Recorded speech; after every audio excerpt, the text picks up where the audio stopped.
Hey everyone, Brendan Snyder here. How are you? Thank you so much for joining me and welcome to a special review for the brand new Winger album 7. I've certainly been waiting for this a long time, 9 long years since their last album. As the title states, it's their 7th studio album, now featuring original returning keyboardist Paul Taylor back in the lineup. So they're a 5-piece for this one. Just came out on May 5th of 2023. We're gonna break the whole thing down here in just a bit, but before we get started, if you're new to my channel and you haven't already hit the subscribe button, please do. Also leave a comment, hit like, all those things help support my channel. I would greatly appreciate it. And if you turn on notifications, you're gonna stay up to date on really cool videos just like this, where we're talking about the brand new Winger album 7. So as always, I like to jump back, give you guys a little bit of history, even if it's just a refresher for most of you guys out there that would know this sort of stuff.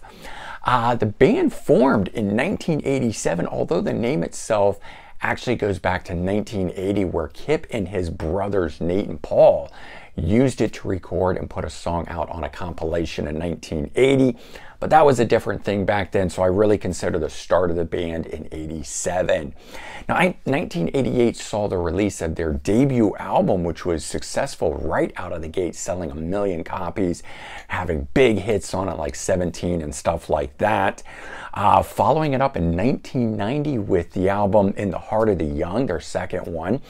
And that one too also sold 1 million copies. So the band just kept it going. And a lot of people don't really realize that looking back, because unfortunately with the triple whammy of grunge coming in and breaking in 1991, which was in the middle of promoting In the Heart of the Young. Then you got Metallica and that issue with them throwing darts at a picture of Kip. And then the whole Beavis and Butthead thing, where they basically degraded the band. Those sort of things just brought the band down. And I don't think any band could have recovered from that at the time. And really unfortunate. But they did attempt to put out one more album, 1993's Pool. Unfortunately, it kind of sunk without a trace. It did have, you know, the first single came off. It had, you know, semi-success and whatnot, but it just didn't go on from that point there. Although a lot of people, myself included, do consider it to be one of their best albums. So if you haven't heard Pull, I do highly recommend it. Now the band would reform in 2001 and have been active ever since then. It did take them a while to get to recording again, putting out the album 4 in 2006, Karma in 2009, Better Days Coming in 2014, and that's why now, 9 years later, we are finally getting the album we want to talk about, 7. So as I said, title even represents it. It is their 7th studio album. It does feature the return of original keyboardist Paul Taylor, which I think is so great. You can clearly hear his return and what he has brought to the band, what it is that he provided originally up front. That is in fine form here. I wasn't sure if we would get that or not. So we got all 4 original members, but what's really nice is they kept John Roth, who had been there since 1992. He started out as a touring member and then became a full-fledged member later on. But that guy's been there so long, essentially longer than Paul Taylor was. So they're a 5-piece now, and that's very cool. It just shows you the quality of who the guys are in the band, that they did not boot him aside. Album itself features 12 tracks, and 11 of those are rockers. Only 1 ballad on this. Not that Winger doesn't do amazing ballads, but sometimes the albums lean heavy in that direction, meaning ballad-wise. This one stays with the rockers, and it's great. So the first 5 songs on here, all rockers. We get to that first ballad showing up as track 6. It's called Broken Glass, and it's a really, really good one in my opinion.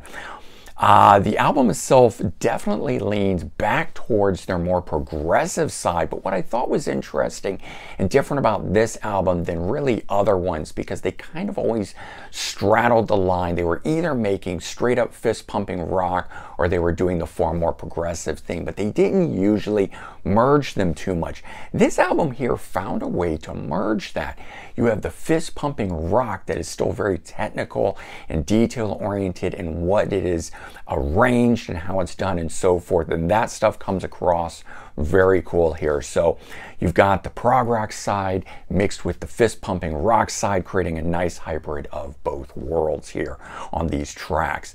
But each song on here has something new. So opposed to an album of all the same style of rock coming out, not being very memorable from one track to the next, for me at least, every song on here stands out for one reason or another, and that's just, you know, kudos to them for being able to do that. These songs also don't sound like clones of past songs. I thought with Paul Taylor returning, they may attempt to write sort of that part two of the big classic hits, that kind of stuff. And they didn't do that. They didn't go down that road. They definitely worked on new material, new sounding stuff, and so forth, although clearly rooted in the way that you know, Winger sounds and whatnot. They're still taking a few chances on here with, you know, wanting to break new ground and so forth, as they always do on their albums, but nothing quite as left field as the title track from the last album, Better Days Coming, which is a song I quite liked, but it did really stand out as just not sounding like a Winger track and so forth. On here we have a song called Resurrect Me that takes a little bit of that difference to it. The album really flows nicely, in my opinion. There's a varied pace throughout it. I always talked about how the songs each sound different on here from one to the next. And, you know, that way that works, at least, is the depth that's in each one and the sort of complexities and things that you're hearing within it, which allows each one to stand out. And the other cool thing is that there is development through each song. So it's not just peaks and valleys of each song, it's within the songs as well. And so I find that to keep my interest all the way through this album. And that development, I think, is none more apparent than in the last track, track 12, It All Comes Back Around, which is was their second single off the album. And at the time when I heard that, it didn't really grab me, and I kind of thought, wow, that doesn't really makes sense to me as a single and or as the second track released. But it bookends the album with the first single, Proud Desperado, which is out of the gate a smoking track to kick off with, and still one of my favorites, even haven't heard it as many times as I already have. But now, in context, with that song kicking it off, Proud Desperado, and closing with It All Comes Back Around, it is perfectly placed on the album. And in context, I like it even more than when I heard it as a single. One thing I noticed on the album is that there's almost a gang-style backing vocals. It's just huge, beautiful, harmonized backing vocals on this thing, creating some of the best sounding parts on the album. Case in point, track number 8, Stick the Knife In and Twist. That one there, those vocals really come across in it, and was just a beautiful thing. When you got 5 guys that can sing as good as the guys in Winger, it only makes sense to use them. Now, talking about vocals, my only complaint here, and it's a very, very minor one, but definitely within the last 9 years since we had Better Days Coming and this one, Kip's vocals have aged, and they're definitely sounding a bit strained on this one. He's not able to hit the very high notes that he used to hit. And it doesn't sound bad, it's just that it's more raw in how he is singing. He can definitely still sing, and in some cases it even adds to the intensity of the song, so it works very well. But I did notice that right away with it. A beautiful production on the album, and the sounds and the way it's mixed and all that sort of stuff, sort of the positioning of the instrumentation, what's up front, what's in back. The vocals sit rightly where they should, but definitely have a more raw feel to them than they have in the past. And I just think that comes down to age. It's why I wish they wouldn't wait so long between albums, but it is what it is. Reb Beach, on the other hand, is in fine form, never disappointing with his lead work.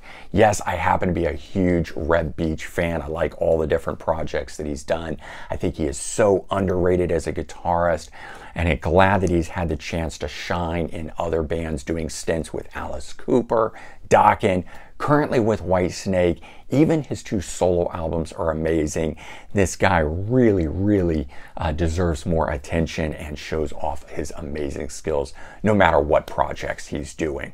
Now, my favorite track on here is one I already mentioned, track number 4, Resurrect Me, the one that had a bit of that unique sound to it, that's something a little different, where it's a very good rocker, but during the chorus there's this little lead guitar fill that Reb does that doesn't typically sound like something the band would throw in there, and I really like it. It stands out, catches my ear. I'm quite sure it's why they did that, but it's just a great way that sets this track apart from any other one in there. And there's some cool things like that throughout, and that is that point where I see them, you know, still growing and pushing the boundaries of what we should expect as a Winger song. As a whole, though, this album sounds like Winger. It is not something that's wildly different that you can't get into if you're a Winger fan. Let's go ahead and take a look at the album itself. Front cover, very cool. As you can see there in the middle top one that is black, that is Karma. So very similar to the way that it's done. I kind of get bummed out when they start replicating too much between Karma and Better Days Coming, the white one there on the end. They've kind of started to do that. I like this album cover better than those two, but I do hope that they get back to doing a variety of styles like they did early on. Staten 7 right there across the bottom, very cool. Got a cool band photo here, track listing across the top. Only bummer is there's no numbers on it. You actually got to count it out and so forth. Open this up on the inside, we get a replica of the album image on the CD there, and then again we get that same artwork that goes around the cover on Karma. So again, just another duplicate in there. And if we take the CD out, again, the same thing that's from the cover replicated. A little bit too much of the replication going on this. It kind of bums me out in terms of the art. And we get in here and we get the lyrics and whatnot, but there's no more band photos. You get this thing in here, not sure why we got that.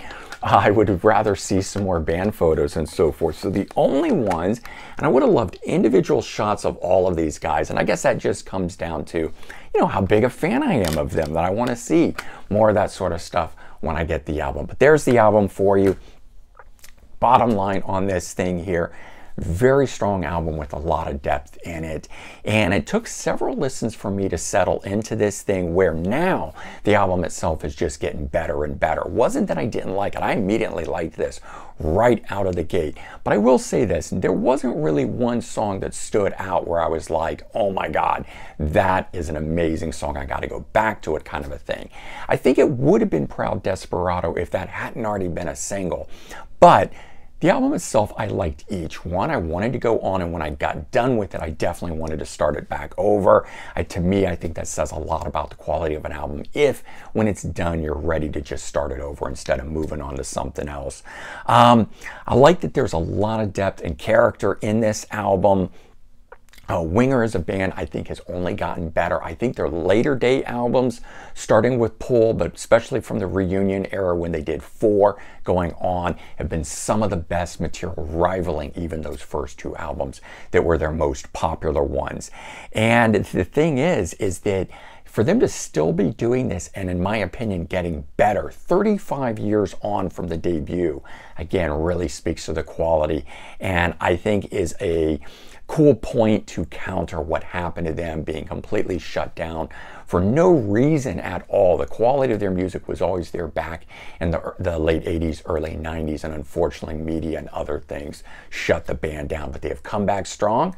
They're still here more than 35 years after starting, and I think that is a really great thing. If you're a fan of the band, you were a fan of the band, you like glam metal in general, or you like your glam metal with a bit more depth and character and that prog element to it that they definitely bring across, do yourself a favor, check this album out. I really don't think you'll be disappointed if you do so. All right, everyone, there you go. That was a review for the brand new Winger Album 7 that just came out on May 5th. Hopefully you enjoyed it. Do check it out. Take care, have a good one, and I'll be talking to you soon. Bye-bye, everyone.